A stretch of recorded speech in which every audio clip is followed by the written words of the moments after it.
Obsession is doing the rare feat of earning more money its second weekend than it did its first weekend, and to show how truly rare that it is, I wanted to talk about the other movies in recent history that have done the same, and what makes Obsession truly different from these other films in hitting that milestone. The first film that came to mind when I read this article was the film The Greatest Showman, which opened to 8 million and then the second weekend to 15. Obviously, we now know it as the cultural phenomenon that it became, but it only became that way because of positive word of mouth, to show that yes, it is still an incredibly effective type of marketing. In a similar vein, Jumanji: Welcome to the Jungle opened to a modest $38 million, and then it skyrocketed to a $50 million second weekend. Similar thing, positive word of mouth. Nobody really expected much out of a Jumanji sequel that didn't really have much to do with the original film, but now it's become a whole trilogy with a third one coming out this year. A banger that absolutely deserved a second weekend bump was Puss in Boots: The Last Wish, opening to a not so great $12 million. It was up against Avatar, of course, but then got bumped to a $16 million second weekend and had some of the best legs for an animated movie in recent history. Enough to the point that I was able to see this movie 4 times in theaters, more than I have any other film, which is kind of crazy. Now, you might be noticing a trend here with films like Sing and Night at the Museum as well being family-oriented films, boosting in the second weekend, but that's not the trend I'm talking about.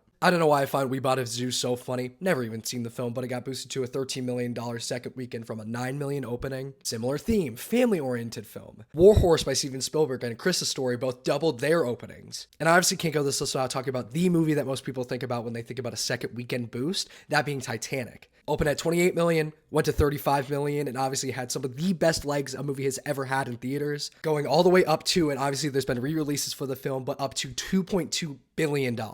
Now, what is the actual trend here? Well, most of these were released in December or during Christmas time, where not only positive word of mouth helped these films, but also just families going to the theater. That's why so many movies release either the week before or the day of Christmas. It's the most popular theater-going period, even outside of summer blockbusters. Now, the one real outlier I could really find to this was the film Sound of Freedom from 2023. Not only was this movie boosted by positive word of mouth, but also by the system that Angel Studios has in place. A system where you could basically donate directly to the film and or buy tickets for other people to see the movie. Now, no matter how you or I may feel about Angel Studios or the film Sound of Freedom, it was incredibly successful on their part, and they've been implementing the system ever since. But Obsession has none of this backing. It's a horror movie made for less than $1 million by Focus Features, a studio that many people don't really know. Made by a 26-year-old YouTuber with no big name stars. The biggest name in this is Andy Richter, and yet it's doing insane numbers because it's just that good. But I want to know, are you seeing Obsession in its second weekend? Have you seen the film? What did you think? Remember, all movies are art, and of course, follow for more.